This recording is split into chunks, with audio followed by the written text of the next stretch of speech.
예, 오늘의 패널 소개해드리겠습니다. 이동훈 내과 전문의 최진봉 성공회대 교수 나오셨습니다. 안녕하세요. 안녕하십니까. 예, 국내 이제 코로나19 확진자 이제 어제보다는 74명이 늘어서 8,236명이 됐습니다. 그렇지만 이제 이틀째 100명 이하를 유지하고 있거든요. 좀 진정 국면에 접어들었다라고 볼 수 있을까요? 사실은 이제 솔직하게 말씀을 드리면요. 어제 오늘 굉장히 다들 안도의 한숨을 쉬셨을지 모르겠지만 저희가 주말에 통계가 오늘 나온 것이고요. 네. 아마 내일은 좀 달라질 수가 있습니다. 그래서 오늘 또 특별하게 그 집단 감염 사례도 발견됐기 때문에 내일은 좀 더 늘어날 수가 있고요. 아마 수요일, 목요일 정도 지나봐야지 우리가 추세를 좀 더 알 수가 있고 이 질환 특징이 이제 특정한 집단에 노출됐을 경우에 이렇게 폭발적인 그 증가가 있을 수 있기 때문에 저희가 아직도 경계를 늦추면 안 된다고 계속 강조하는 이유 중에 하나고 사회적 거리두기 운동, 개인적인 모임을 좀 취소해달라고 계속 강조하는 이유 같습니다. 예. 예. 말씀하신 것처럼 아직은 뭐 안심할 수 없는 상황인데 그 수도권에서 소규모 집단 감염 사례들이 이어지고 있습니다. 특히 교회에서 이제 성남시에 있는 교회에서 하루 사이에 환자가 40여 명이 크게 늘었는데 이렇게 하루 만에 크게 확진자가 늘어난 이유 좀 어떻게 보고 계세요? 뭐 계속 여러 차례 저희가 이제 경고도 하고 권고도 했는데 이제 우려했던 사태가 발생된 것 같고요. 꼭 교회뿐만 아니라 실내에서 하는 모든 활동들이 다 문제가 될 수 있습니다. 이게 특히 뭐 교회뿐만 아니라 실내에서 모이는 학원이라든지 뭐 체육 행사 모든 것들이 다 문제될 수가 있고요. 예. 그 중에 하나가 이제 종교 행사가 문제됐던 거고 이번에 우리가 그 성남의 특정한 교회가 이제 발견이 된 것 같습니다. 그래서 앞으로 이런 실내 활동을 할 때는 특별하게 좀 더 주의가 필요하지 않을까 생각이 됩니다. 예. 예. 지금 이제 화면에 보시다시피 이제 성남에 있는 은혜강 교회 굉장히 소규모 교회였습니다. 이런 소형 교회의 어떤 그 환경이 이런 감염 확산을 키웠다 이렇게 볼 수 있을까요? 그렇게 볼 수 있어요. 왜냐하면 소규모 교회들 같은 경우에는 상가를 임대하거나 조그만 공간 또는 지하를 임대하는 경우도 많아요. 이번에는 뭐 지하는 아닙니다만 저 교회 같은 경우에는 3층과 4층을 임대했다고 알려지고 있고요. 3층, 4층도 전체를 임대한 거나 절반 정도를 임대했어요. 보통 네.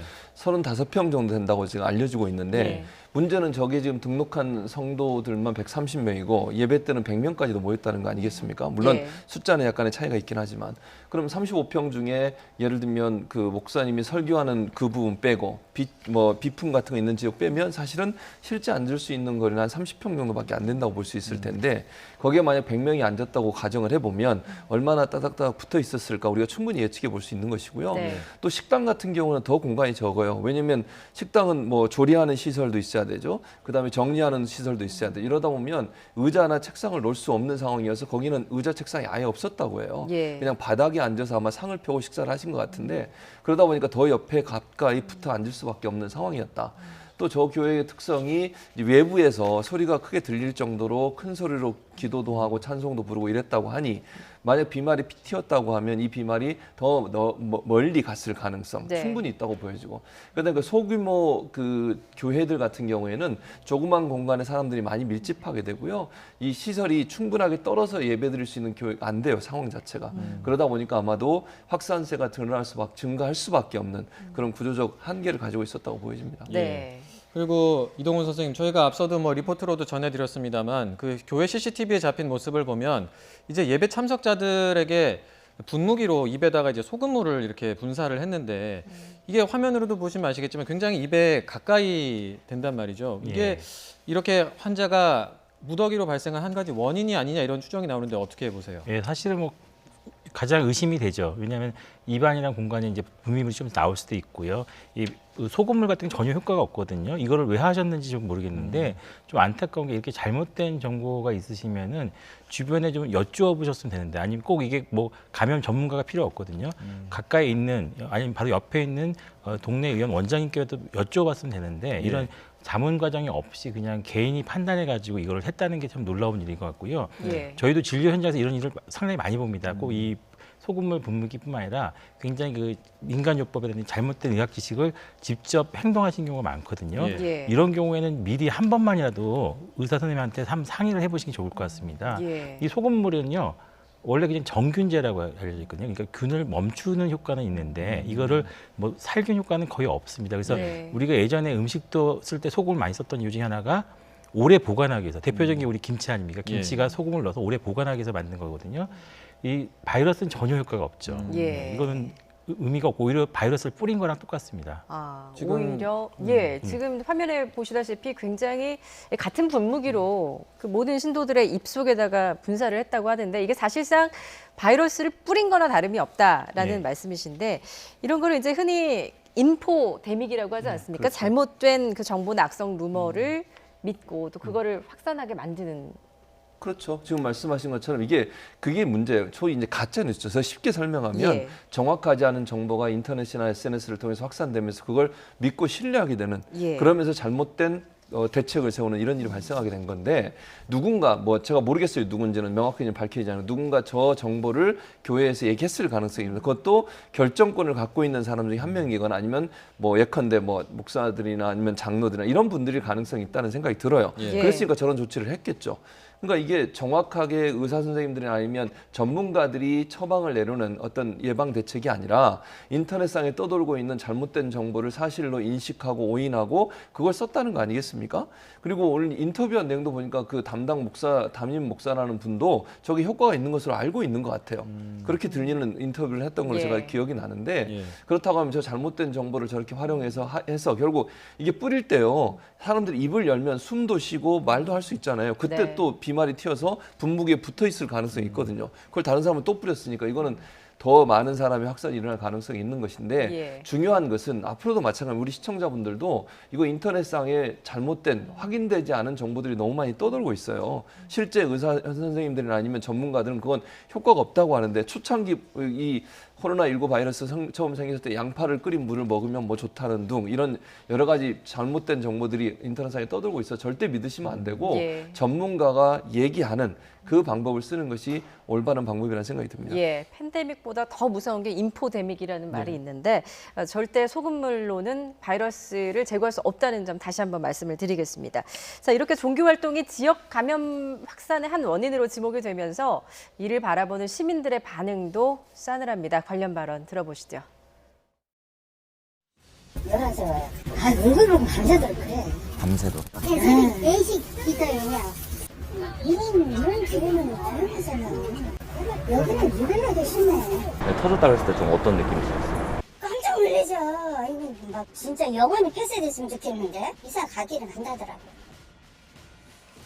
예, 뭐 새벽 4시에도 굉장히 이제 기도를 하면서 밤새 울고불고 그랬다라는 증언도 이어지고 있는데 이제 정부와 지자체에서 이제 직접 개신교계 지도자를 만나서 좀 집회를 자제해달라라고 요청을 하지 않았습니까? 네, 그렇죠. 그럼에도 불구하고 이렇게 예배를 강요했다는 건 좀 이해가 안 되는데 오늘 그 해당 목사가 또 사과를 했더라고요. 예, 사과를 했습니다. 본인은 뭐. 그런데 문제는 뭐냐면 사과하고 이게 끝날 문제가 아니라 지금 말씀하신 것처럼 이 대형 교회들은 대체적으로 사회적 분위기가 좀 부정적으로 돌아서면서 예배를 중단하는 교회들이 많이 있어요. 물론 뭐 전부 다 그러지 않고 몇몇 교회는 또 현장 예배를 드리긴 했습니다만. 근데 네. 중소 조그만 교회들은 뭐 거의 한 반 이상은 아직도 현장에서 예배를 드리고 있는 실정입니다. 네.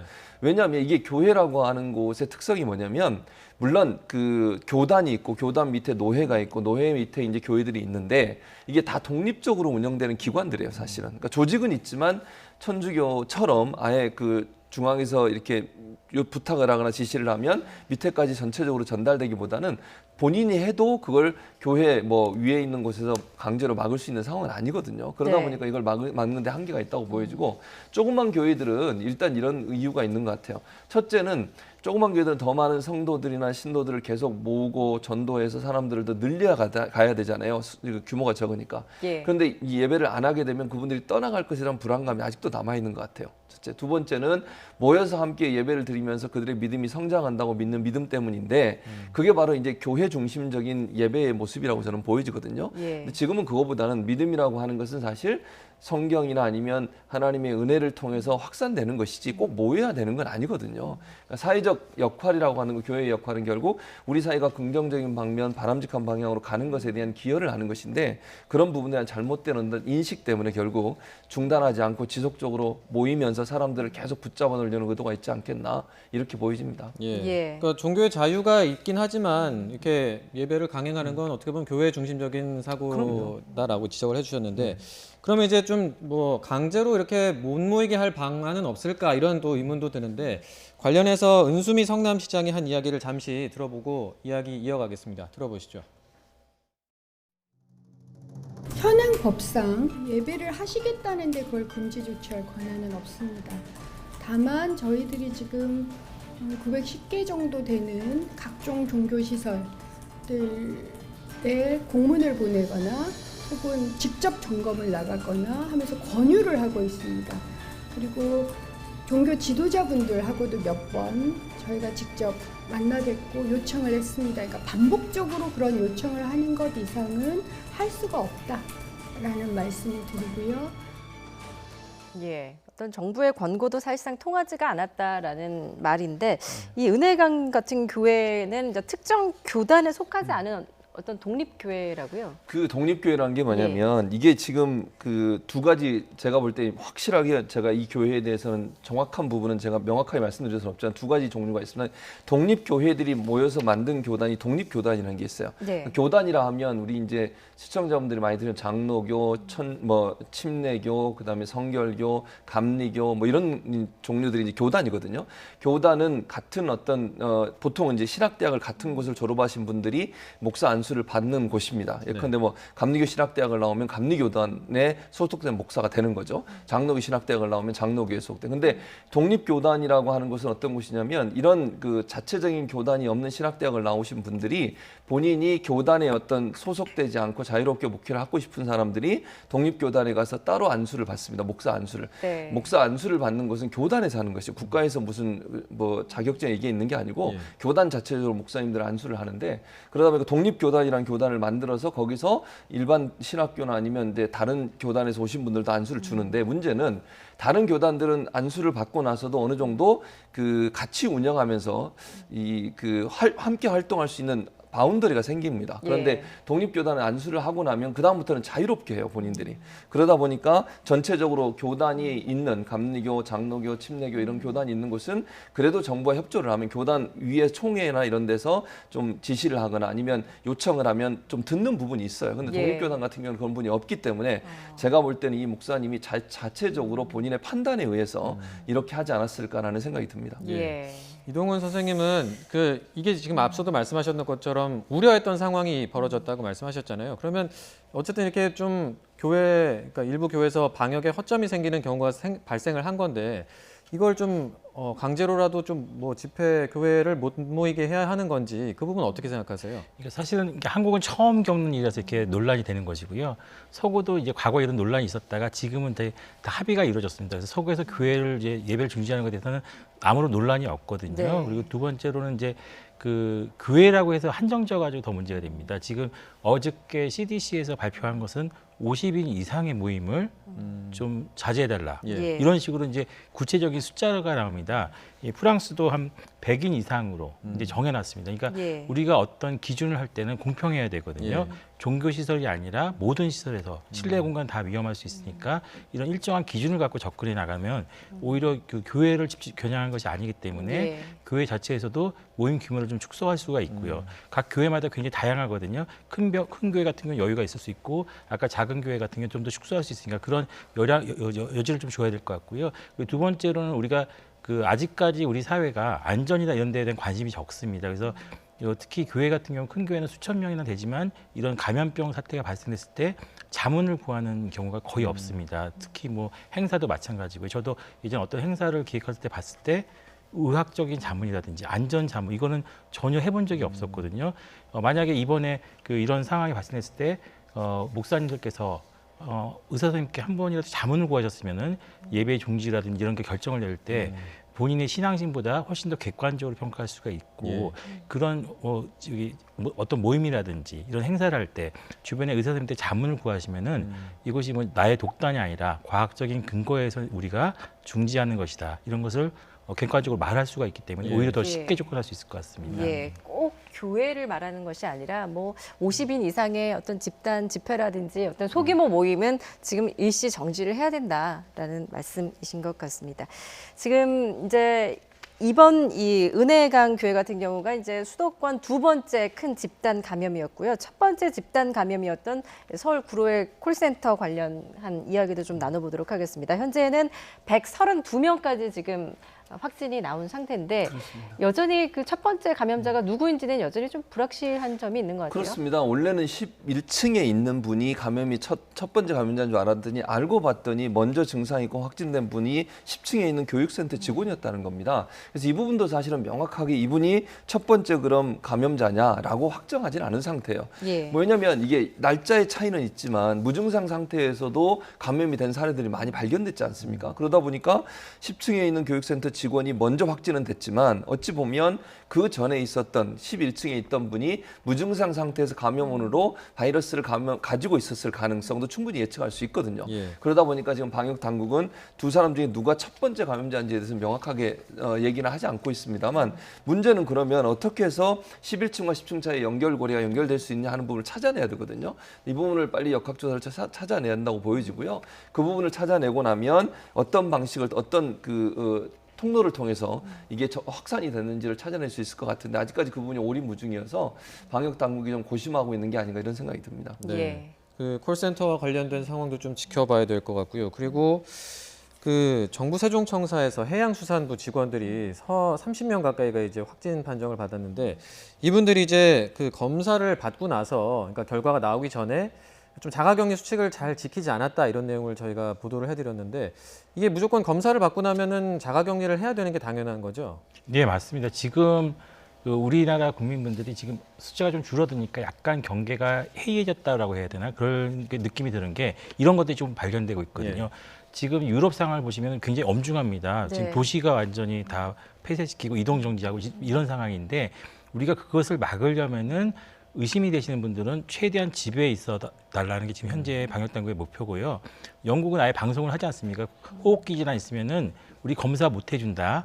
집에서 좀 쉬어라 그냥. 지금 그러고 있습니다. 영국하고 북유럽 좀 지금 그렇게 접근하고 있거든요. 검사할 역량이 안 되기 때문에 지금 접근하지 못하겠다고 선언할 정도인데 예. 우리나라가 그런 상황이 되지 않으려 그러면은 최소한 검사하신 분들 아니면 호흡기 증상이 있는 분들은 집에서 좀 쉬어주시는 게 가장 도움이 됩니다. 예. 알겠습니다. 지금 저희가 이제 속보 자막으로 전해드리고 있는데, 그러니까 지금 미국에서도 기준금리를 낮추고 뭐 이렇게 그 유동성을 공급을 확대하겠다 이런 방안들을 계속 내놓고 있는데 그럼에도 불구하고 또 뉴욕 증시가 폭락했다는 소식이 속보로 들어와 있습니다. 예, 또 서킷 브레이커가 발동이 됐다라는 소식이네요. 그 글로벌 유동성 공조에도 지금 증시는 한없이 무너지고 있는 것 같습니다. 그렇죠. 왜냐하면 미국 상황이 지금 점점 안 좋아지고 있잖아요. 얼마나 심각했으면 사재기가 지금 판을 치고 있습니다. 미국에서.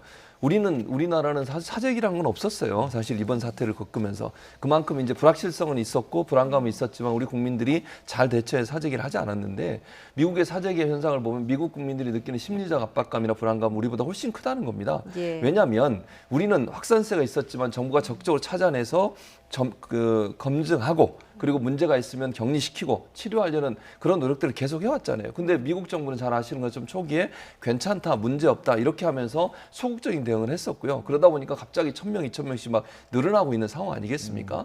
그래서 처음에 사실은 그 국가 비상사태를 선포할 때만 해도 증시가 일단 다시 올랐었어요. 반등을 예. 했었는데 지금의 상황은 그럴 수 있는 상황은 아니다. 왜냐하면 국민들이 느끼는 심리적 불안감이 훨씬 커졌다는 거예요. 그리고 미국 정부를 믿지 못하겠다고 하는 마음이 그런 생각들이 더 강화되면서 이게 증시에 그대로 적용됐다고 볼 수 있습니다. 증시는요. 기본적으로 심리적 요인이 작용하는 게 커요. 그러다 보니까 대책을 내놨음에도 불구하고 지금의 미국의 정부의 대응 방침이 제대로 작동할 수 없다고 하는 불안감이 커지기 때문에 결국 유동성에 이런 문제가 생길 수 있는 그런 뉴욕 증시의 폭락까지도 이어진 게 아닌가 이렇게 생각이 됩니다. 예, 조금 전 들어온 속보인데요. 글로벌 유동성 공조에도 불구하고 뉴욕 증시가 또 폭락을 했다라는 속보 전해드립니다. 지금 매매 거래 일시 중단, 또 서킷 브레이커가 발동이 됐다라는 소식까지 들어왔습니다. 지금 이렇게 유럽과 미국을 비롯한 해외 확산세가 심각한 상황인데요. 우리 정부가 해외 역유입을 막기 위해서 총력전에 나섰습니다. 관련 영상 함께 보시죠.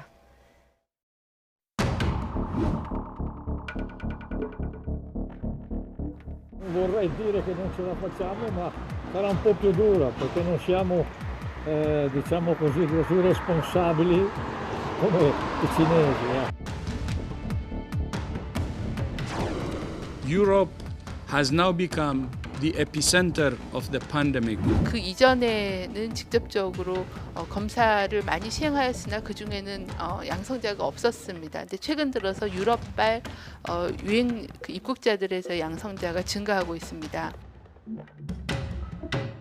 안녕하세요. 여기 신천공원 경력선입니다. 혹시 이 맞나요? 혹시 관계가 어떻게 되세요?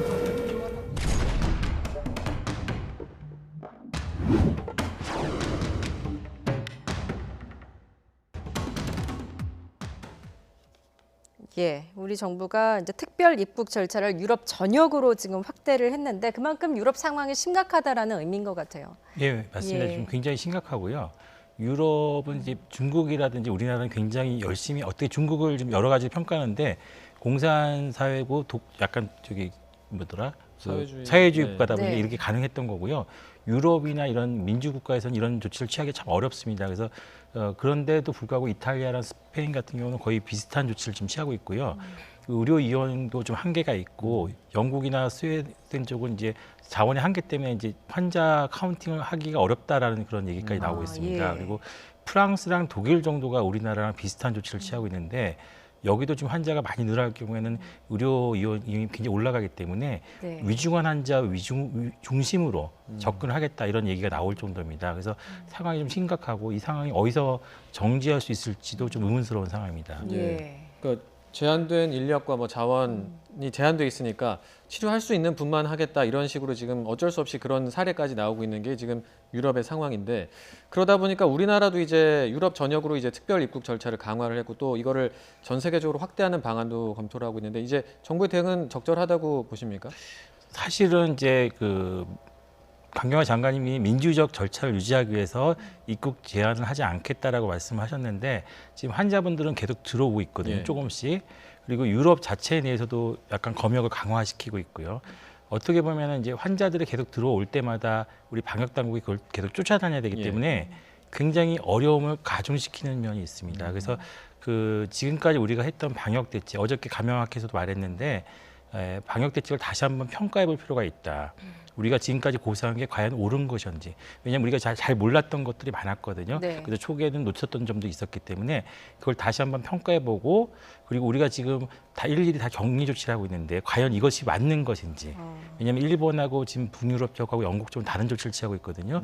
그럼 언제까지 우리가 다 의료기관을 폐쇄시키고 대학병원들을 폐쇄시키고 이런 것들을 계속 가야 되는 것인지 아니면 우리가 학교를 언제까지 쉬게 될지 이런 것들도 예. 한번 심도 있게 다시 한번 재평가하는 기간이 좀 필요하지 않을까 생각이 됩니다. 예.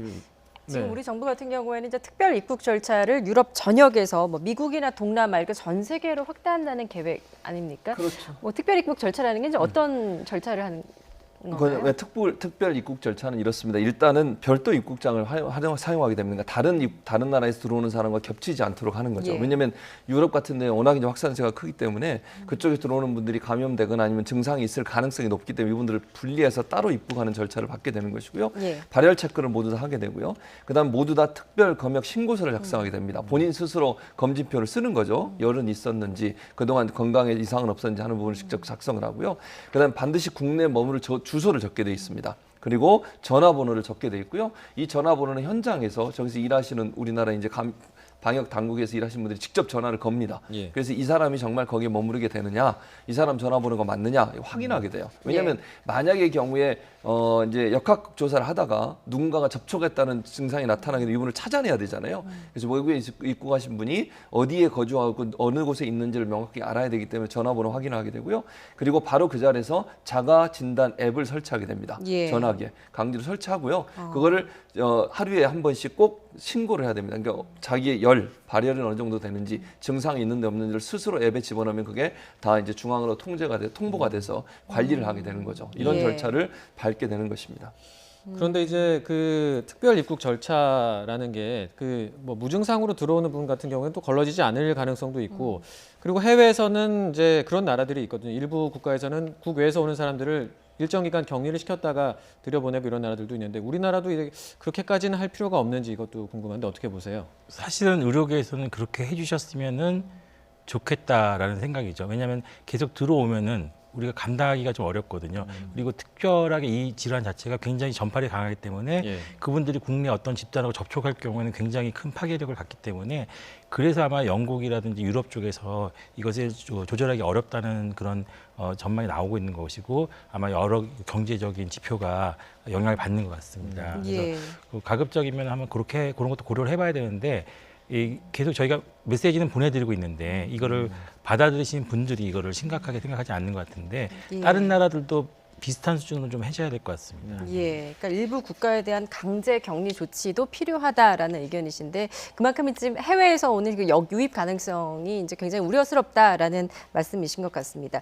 현재 해외 확진자 현황을 보면은 이 중국 바깥의 지역에서 보고된 누적 환자 수가 이미 중국을 넘어섰습니다. 이렇게 피해가 해외에서 지금 확산하는 그 원인에 대해서는 어떻게 분석을 하고 계십니까? 저는 이렇게 생각해요. 그러니까 우리나라 같은 경우는 일단 그러니까 모든 사람들 찾아내서 가능한 한 모든 사람을 검사를 막 받게 만들려고 하는 거잖아요. 뭐 밀접 접촉자든 아니면 유증상자라고 하면 예. 그렇게 되는데 외국 같은 경우에 이제 그 부분이 약간 늦어졌다고 생각이 들거든요. 그러니까 초기부터 아예 그런 정책을 썼다고 하면 지금까지 이렇게 확산될 가능성이 낮다고 봐요. 일본은 지금도 사실은 적극적으로 검사를 하지 않아요. 일본 정부 같은 경우에는. 그리고 유증상자라고 뭐 최근에 보도에 보면 본인이 의사가 이분을 검사했으면 좋겠다고 얘기했는데도 불구하고 검사를 안 하는 경우도 있었거든요.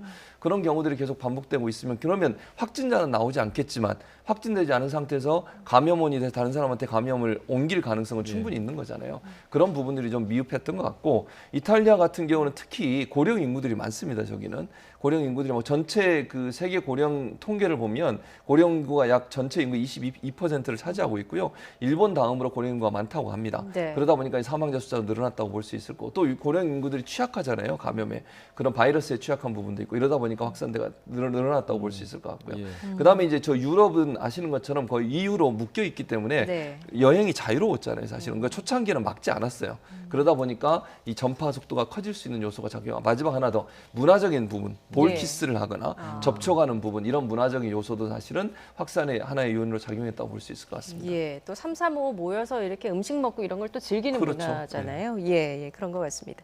자, 지금 대부분 의료 선진국인 유럽에서 어쩌다가 이렇게 코로나19의 진원지가 됐다라는 말까지 나오는지 일각에서는 코로나19의 변이 가능성도 제기를 하고 있는데요. 방역 당국의 입장을 들어보시죠. 다만 유럽에서 지금 그 전파 속도가 너무 빠른 나머지 여기에 대해서 어떤 변이에 의한 것인가 아닌가라는 그런 논의가 있었던 것 같습니다. 하지만 그 과학계에서는 아직까지 특정 바이러스의 변이 또는 바이러스의 어떤 다른 그 돌출적인 상황에 의해서 그 유럽의 속도가 빨라진 것은 아니라고 판단을 하고 있습니다. 어떤 유행이 발생하게 될 때에는 한 가지 요인에 의해서 유행이 전파되거나 넓어지지 않습니다. 사람과 그 다음에 그 병원체와 환경의 세 가지 요인들이 모두 영향을 미치게 되는데 이 중에서 바이러스의 영향에 의한 것으로는 현재까지 보지 않는다라는 것이 과학계의 공통된 의견입니다. 예, 유럽에서의 확산세가 워낙에 지금 가파르다 보니까 이렇게 이제 변이 가능성에 대한 이야기가 나오고 있는 것 같습니다. 어떻게 보십니까? 그러니까 그 코로나19가 RNA 바이러스 조금씩 바뀌긴 하는데 이게 아주 급격하게 많이 바뀌진 않았다는 것입니다. 만약에 급격하게 바뀌면은 우리가 백신 개발에 상당한 제한 요인이 됩니다. 그래서 네. 아직 그 정도까지는 아니고 조금씩은 변화가 있는데 이것이 바이러스 확산에 영향을 미치는 건 아닌 것 같고요. 아마 이게 아까 그 선생님께서 말씀하셨던 것처럼 물론 사회 문화적 요인도 있고 거기에 덧붙여서 유럽이 약간 공공의료가 좀 강화돼 있습니다. 네. 공공의료가 강화돼 있다 보니까 여러 가지 그 의료 병상이라든지 그 의료진의 진료량 이런 것들이 한국의 한 3분의 1 정도밖에 안 됩니다. 그래서 우리나라 같은 경우는 대구 경북에서 굉장히 많은 환자 수가 발생했을 때 뭐 의료진들이 굉장히 과로를 하면서 그것도 그래도 그럼에도 불구하고 부족해서 다른 의료진들이 지원을 갖는데 아마 유럽에서는 이런 그 의료진들의 역량 같은 것도 약간 차이가 많이 나고요. 그래서 영국 같은 경우는 은퇴한 의사들을 다시 콜백해가지고 다시 또 이제 진료 현장에 들어가게 하는 그런 조치까지 취하고 있다고 그러거든요. 그러니까 그런 여러 가지 문화적, 의료적 이런 배경이 좀 다르기 때문에 아마 이런 상황이 좀 더 쉽게 조절되지 않는 것 같습니다. 예. 그 이렇게 유럽 상황이 심상치 않고 우리 그러니까 해외 역유입 가능성을 대비를 해야 되고 정부는 이제 장기전을 좀 대비해야 된다 이런 입장인데 대만에서 이제 한 언론 보도가 굉장히 좀 눈길을 끄는 게 있어요. 그 우리나라와 이탈리아의 상황을 좀 전망을 한 게 있는데 우리나라 같은 경우에는 코로나 사태가 이제 확진 환자가 10,000명 안쪽에서 이제 통제가 될 것이다 이렇게 전망을 했고 이탈리아는 10만 명까지 확진 환자가 치솟을 거다 이렇게 전망을 했는데 이거 좀 어떻게 보세요? 근거가 있는 건가요? 최근에 이제 컴퓨터가 굉장히 많이 발전했습니다. 네. 그래서 여러 가지 전염병이나 이 전염병의 잠복 기간, 그다음에 회복되는 거 이런 것들을 수학적으로 이제 컴퓨터형해서 모델링하는 게 많이 발달돼 있거든요. 그래서 그 중에 한 프로그램이 아마 나온 것 같고요. 이 사람들이 이제 굉장히 흥미있어하는 게 과거의 자료를 볼 때는 굉장히 정확합니다. 예. 왜냐하면 과거의 데이터를 가지고 프로그램했기 때문에 그래서 지금의 현재 상태가 정규를 분포를 따라가면 굉장히 정확하게 보여지고요. 그런데 여기서 이제 중요한 게 우리가 자꾸 개입을 합니다. 정부에서 어떤 정책을 펼치고 우리나라도 사회적 거리두기 운동을 적극적으로 펼치고 이런 변수가 작용하면 좀 달라질 수가 있는 것이고요. 그래서 이 모델보다 적게 나오면은 우리 정책이 성공한 거다 이렇게 평가하기도 하고요. 근데 돌발 변수가 만약에 예를 들면 신천지 집단이 같은 게 또 다시 발생했다. 이러면 완전히 다른 형태가 나타나죠. 그래서 마치 일기예보랑 비슷해가지고 서해안에서 구름이 와가지고 오늘 우리가 내일 아침에 서울에 비가 올 것입니다 예보를 했는데 오던 구름이 갑자기 서해안 바다에서 없어질 수도 있거든요. 그렇게 되면 전혀 달라질 수가 있습니다. 그래서 이것은 앞으로 좀 더 연구가 필요한 것이고요. 이거와 유사한 연구들은 지금 세계 곳곳에서 계속 모델링하고 우리나라에서도 많이 하고 있습니다. 실제로. 예, 그렇군요. 자, 이런 가운데 이제 미국에서도 지금 확진자가 쏟아져서 지금 뭐 3,200명에 이른다고 하는데 지금 트럼프 대통령도 언론의 질타를 굉장히 많이 받고 있는 것 같아요. 그렇습니다. CNN의 한 앵커가 예. 자기가 있는 간판 앵커인데요. 이 사람이 진행하는 프로그램에 와서 그런 얘기를 했어요. 이 트럼프가 북한을 따라하고 있다. 북한을 베끼고 있다 이랬거든요. 아, 북한을 베끼고 있다. 예, 그러니까 지능적이고 전문적인 한국 대신, 그러니까 우리 대한민국을 얘기하는 거고요. 예. 잘못된 한국, 이게 북한을 얘기하는 겁니다. 베끼고 있다 이런 얘기를 했는데 이게 무슨 의미냐면 이제 북한을 어떤 의미로 말하면 선전선동을 앞세운 북한 방식으로 자아도취에 빠져 있다. 트럼프 대통령이 이렇게 비판했어요. 예. 이게 무슨 의미냐면 반대 의견을 묵살하고 본인의 주장만 강조하는 스타일로 갔기 때문에 이 코로나19 바이러스가 이만큼 미국에서 확산되고 있다는 얘기죠. 그러니까 초창기에 빠른 대응을 요구했던 보건당국이나 방역당국의 얘기나 그 사람들의 조언을 듣지 않고 본인이 옳다는 주장만 하다 보니까 북한식으로 베끼는 거 아니었나라는 비판을 하고 있는 겁니다. 예. 결국 트럼프의 잘못된 판단 또 거기에 대해서 행정부에 있는 사람들이 제대로 문제를 제기하지 않았기 때문에 결국 이 사태가 왔다라고 하는 것이 CNN 앵커의 주장인데 그 말은 결국 트럼프가 너무 얼마나 독단적으로 행정을 처리하고 있느냐 하는 문제인 것 같고요. 예. 지금 현재 미국에서 이렇게 확산되는 것도 사실은 초기에 제대로 대응하지 못하고 우리는 괜찮다라고 얘기를 하면서 너무 느슨하게 대응한 원인이 결국 이런 결과를 가져오지 않았나 이렇게 비판을 하고 있습니다. 예. 원래 그 CNN하고 트럼프 대통령의 사이가 좀 안 좋기도 합니다만 그렇죠, 어쨌든 기본적으로. 네. 트럼프 대통령이 초기 대응에 문제가 있었다 이런 문제를 그런 지적을 한 거죠. 목소리도 예. 나오고 있다는 것 예. 같습니다. 그 북한 얘기가 나와서 그런데 북한의 상황도 좀 궁금하거든요. 지금 공식적으로는 확진 환자가 한 명도 없는데 그렇지 않을 것 같다는 의견이 있어요. 그렇습니다. 미국의 주한 미군 사령관 에브라함 주한 미군 사령관이 그런 얘기를 했죠. 몇 가지 이유를 댔어요. 첫째는 현재까지 훈련을 안 하고 있다는 거예요. 북한 군들의 이동이 전혀 보이지 않고 그다음에 비행기가 출격해 전투기가 훈련하는 훈련도 제대로 보이지 않고 있고 이런 상황으로 봤을 때 북한이 상당히 위험할 수 있다는 얘기를 했고 김정은이 평양보다는 다른 지역에 머무르고 있는 것으로 지금 알려지고 있거든요. 그것도 결국 김정은의 감염을 두려워해서 그런 거 아니냐 이런 판단들을 지금 미군 측에서 내놓고 있는 건데 어느 정도는 타당하다고 봐요. 또 북한 같은 경우 이제 우리가 잘 아는 것처럼 결국 이제 의료 시설이라든지 치료 체계가 제대로 갖춰지지 않고 있잖아요. 그래서 코로나 바이러스가 중국에서 일어나자마자 바로 국경을 폐쇄했어요. 그런데 문제는 뭐냐? 국경을 폐쇄하더라도 이 밀수입을 하거나 이런 경우에 물건이 들어가고 사람이 들어가는 경우들이 종종 있다고 합니다. 아직도. 예. 그러다 보니까 거기를 통해서 또 그 전에 이미 감염돼서 들어왔을 가능성도 있고 폐쇄하기 전에 이런 위험성들이 상존하고 있고 지금 실제 북한에서 뭐라고 얘기하냐면 북한 조선중앙통신에서 뭐라고 얘기했냐면 감염자들한 말은 안 했지만 격리했다가 나온 사람들이 있다라고까지 얘기했어요. 근데 거기에는 확진자가 있을 수도 저는 있다고 보거든요. 그러니까 아직은 확진자가 없다고 겉으로는 얘기하지만 제가 볼 때는 확진자가 있을 가능성이 높다고 보여지고 실제 마스크라든지 아니면 이렇게 검진할 수 있는 검진 시약 같은 것도 부족하기 때문에 제대로 검진도 하지 못하는 상황이 아니겠나 이런 생각이 듭니다. 예. 자, 코로나19와 관련한 이제 국내외 상황들을 지금까지 짚어봤는데요. 좀 다른 이슈로 넘어가 보도록 하겠습니다. 이제 수도권에서 코로나19 집단 감염이 잇따르면서 초중고등학교의 개학이 또 미뤄질지 관심인데요. 관련 영상 함께 보시죠. 2020학년도 신학기 개학일을 일주일 연기하겠습니다. 학교 개학일을 당초 3월 9일에서 3월 23일로 2주 추가 연기하겠습니다. 지금 초등학교 4학년이 꼬마는 지금 어떻게 지내고 있어요? 한숨 한번 쉬고 말씀드려도 될까요? 왜 한숨을 쉬세요? 첫 번째 계약 연기 결정을 나왔을 때는 네. 아이도 납득을 하는 모습이었어요. 추가로 계약 일것도 이제 2주가 더 미뤄졌다고 하니까 네. 거의 절규를 하더라고요.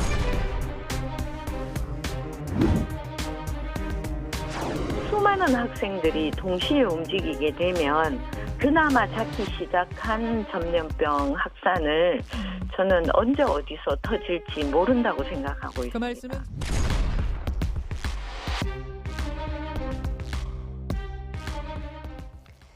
예, 지금 자녀를 둔 학부모들의 걱정이 매우 큰데요. 교육부가 이르면 내일이죠. 1, 2주 정도 연기를 또 할 것이다라는 그 예상이 되고 있습니다. 그렇게 되면은 뭐 사상 초유로 4월에 개학하게 되는 셈이 되는 거죠. 그렇죠. 4월 이제 첫 주가 될 것 예. 같은데요. 아마 그렇게 될 가능성이 높다고 보여집니다. 근데 그렇게 되면 문제가 되는 게 뭐냐면 일단 이제 수업 관련된 그 스케줄이 모두 다 밀리게 돼요. 그러니까 통상 개학일은 3월 2일인데 지금 한 달이 미뤄지게 되는 거 아니겠어요? 예. 그러면 예. 이제 중간고사, 기말고사 이거 어떻게 할 거냐 이 문제가 나오게 되는 것이고요. 또 하나는 수능을 준비하고 있는 학생들 입장에는 수능 입시일을 어떻게 할 거냐 하는 문제가 나와요. 또 이제 수능을 준비하는 학생들 중에는 수시로 입시를 하려는 학생들이 있거든요. 예. 그런 학생들 같은 중간고사를 반드시 봐야 됩니다. 그래야 거기에 학생부 종합전형에 성적이 들어가기 때문에 그런데 네. 이게 이제 지금 현재 서울교육청에서 어떤 그 보관을 갖고 있냐면 이걸 시험 대신 뭐 이렇게 외부에 나가서 활동하는 걸 평가하는 방법이나 다른 방법으로 평가를 하겠다는 얘기를 하고 있어요.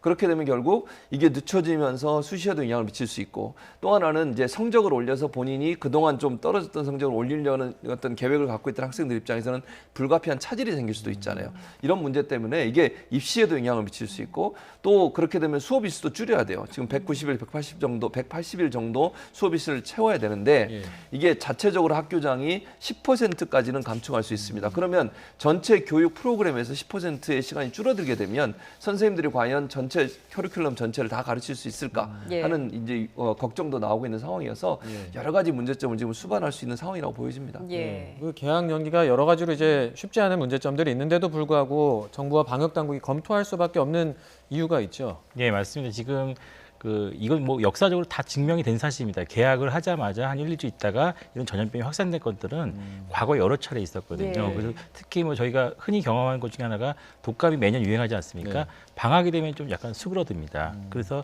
저희가 그건 과학적 입증된 사실이고요. 문제는 지금 이거 언제까지 미룰 수가 없다는 그런 사실 때문에 지금 여러 가지 고민을 하고 있는 것이고요. 만약에 개학을 하게 되면은 지금 그거와 유사한 것들을 우리가 조치를 취해야 됩니다. 그래서 지금 가벼운 감기 증상이 있는 아기들 같은 경우는 저희 보호자분이 전화를 했을 때 학교에서 오지 않게 그런 허가 조치가 반드시 쉽게 이루어져야 됩니다. 지금은 꼭 진료 확인서를 쓰게 만들고 있거든요. 예. 그런 조치가 병행되면은 거의 방학과 유사한 그런 활동을 할 수가 있고요. 그다음에 두 번째로는 학원에 많이 갑니다. 지금 뭐 방학 조치해도 다 학원에 가는 경우가 많거든요. 네. 그래서 학원도 동일한 조치가 지금 이루어져야 됩니다.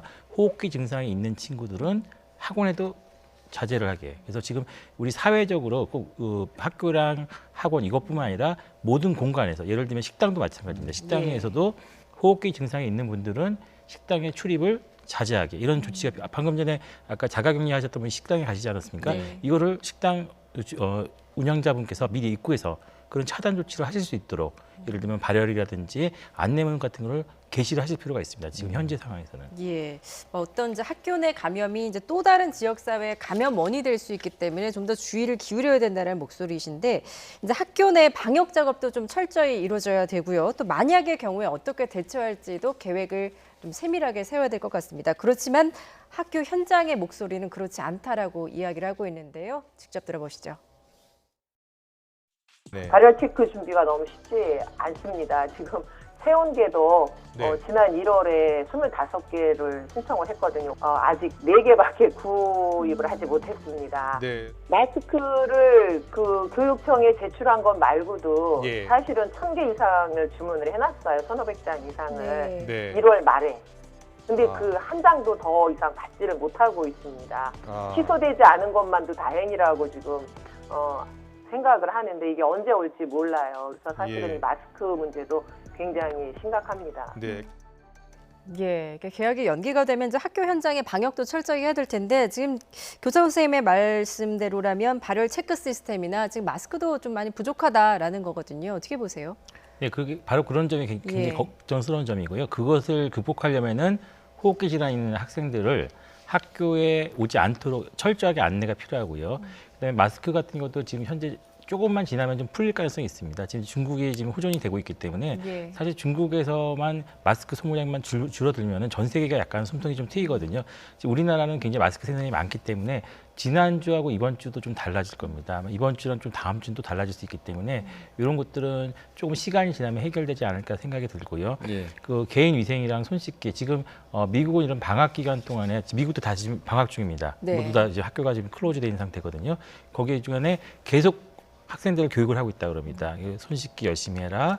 아프면 병원에 오죠. 미국은 워낙 문화가 예. 아프면 학교 안 가는 문화이기 때문에 아침에 엄마가 학교에 전화만 하면은 오지 않아도 됩니다. 네. 이런 문화가 우리나라도 지금은 좀 필요할 것 같습니다. 예. 그 이제 내일 정확히 계약이 얼마나 연기가 될지는 이제 내일 봐야 알겠습니다만 그 계약이 또 너무 길어지면 오히려 그런 방역 효과가 떨어진다는 지적도 있던데 어떻게 보세요? 네, 맞습니다. 그 무한정 계약을 이제 뭐 이렇게 미루면 어차피 또 사회 활동을 합니다. 학생들이 뭐 집에만 계속 있지 않기 때문에 그래서 우리가 지금 아까 전에 말씀드렸듯이 방역이라는 것이 꼭 고정된 관념을 가지고 있을 필요는 없거든요. 굉장히 유연성이 필요하고 어차피 이게 몇 달 내에 끝날 가능성이 없고 지금 장기적으로 올 가을까지도 갈 수가 있고 지금 백신이 나올 때까지 지금 기다려야 된다는 얘기가 많이 나오고 있습니다. 그래서 트럼프 대통령이 오늘도 백신을 얻으려고 1조 원가 가량의 돈을 투자했다라는 그런 얘기까지 나오지 않습니까? 예. 지금 중앙정부에서 해야 될 것은 백신 쟁탈 전에 우리가 뒤처지지 않도록 거기에 적극적으로 좀 뛰어들어야 될 것 같고요. 예. 백신이 나올 때까지 우리가 어떻게든 피해를 최소화하면서 환자를 줄이고 그리고 의료 시스템이 버틸 수 있을 때까지 그래서 이제 병원에 치료 못 받고 희생되는 분이 최소화시키기 위해서 노력하는 것입니다. 그래서 무한정 할 수가 없기 때문에 다시 평가해서 이런 아까 격리라든지 폐쇄 조치가 아니라 그냥 사회 활동을 정상적으로 유지하는 게 나은지 이런 것도 평가가 좀 필요할 것 같습니다. 예. 이렇게 이제 교육 공백이 이제 한 달 이상으로 길어진 상황에서 사실상 이제 가정 돌봄이 어려워진 가구들도 있잖아요. 예. 또 한 차례 계약이 연기된다면 그런 가정들을 위한 대책 마련도 좀 필요할 것 같은데요. 그렇습니다. 지금 돌봄 교실 같은 경우는 운영을 하고 있는데 거기도 사실은 이제 당번이죠. 당번 선생님들을 정해서 하고 있거든요. 예. 그러다 보니까 제대로 교육도 안 되고 너무 많은 학생들이 함께 몰리다 보니까 그것도 우려가 있고 또 이제 돌봄 교실 같은 경우도 장기화되면요. 정기적으로 이렇게 정상적으로 운영이 안 될 수 있는 위험성이 있어요. 그리고 만약에 이제 지금 현재는 사실 돌봄 교실에 안 보낸 분도 계시긴 해요. 본인들이 휴가를 쓰거나 아니면 가능한 한 가족들에게 이런 부탁을 해가지고 왜냐하면 또 워낙 위험성이 높아서 아이를 보내는 걸 걱정하는 분들도 많거든요. 그런데 장기화되면 될수록 이걸 계속 무한정 그렇게 기다릴 수는 없는 거잖아요. 그러면 돌봄 교실에 더 많은 학생들이 올 가능성은 충분히 있거든요. 그런 것들도 염두에 두고서 어떻게 이걸 체계적으로 준비할 거냐도 필요해요.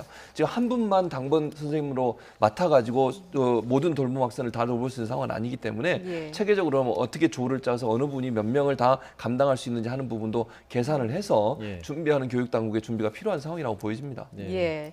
지금 먼저 4월 초로 계약이 연기될 것이다라는 예측이 큰데요. 최악의 경우에 이제 계약의 연기가 더 미뤄질 가능성도 있는데 좀 철저한 대책 마련이 시급할 것 같습니다. 지금까지 이동훈 내과 전문의 최진봉 성공회대 교수였습니다. 잘 들었습니다. 고맙습니다. 감사합니다.